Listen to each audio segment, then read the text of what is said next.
So, ito na guys, yung ating bagong discover na lip therapy. Ayan, yung ating nabiling Magic Balm Stain. Ito na siya at gagamitin natin ngayon kasi nakita ko to sa aking friend. Kitang-kita ko sa kanyang lips na ang ganda niyang kanyang lips at sabi niya, kailangan pag gumamit ka niyan, ibabad mo siya sa gabi para maging kissable lips ang iyong labi. Ayan, so titignan natin siya guys at gagamitin natin kung talagang totoo nga. Pero nakita ko talaga sa kanyang labi na napaka-fresh ang kanyang bibig at kissable lips. So ayan na nga, nagtanong ako kung magkano at saan niya binili to. So ayan, napa-order agad ako at ngayon gagamitin na natin ang ating lip therapy. Ayan, so ang ating shade na nakuha is Bombshell. So eto na nga, i-open na natin siya. Meron siyang maliit na parang scoop. Ayan, gagamitin natin to.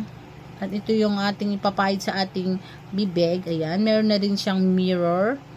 Yan, tatanggalin mo lang naman yung nakalagay na plastic dyan para lumiwanag yung iyong salamin. So, ito yung shade na ating nakuha. Wow! So, ngayon i-apply ko sa aking bibig.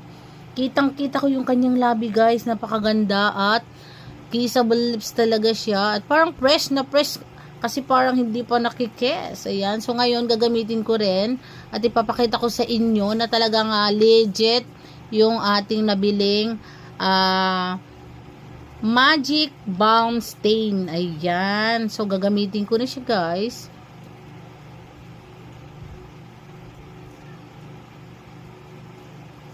Ayan. Ang ganda.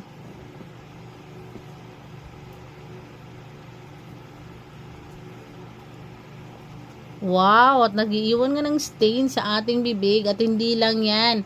Therapy yan at nagagamot yung ating bibig na bitak-bitak at magiging kissable lips talaga siya. Ayan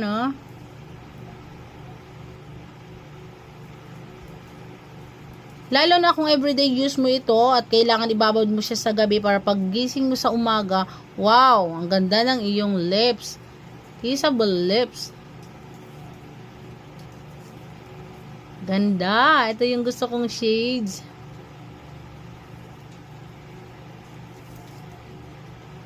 Para siyang tattoo. Ayan, ang cute. Kita nyo yan?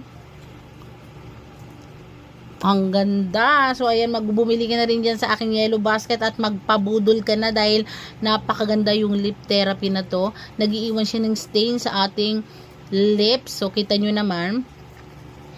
Oh, napakaganda yung ating bibig. Lalo na to pag binabad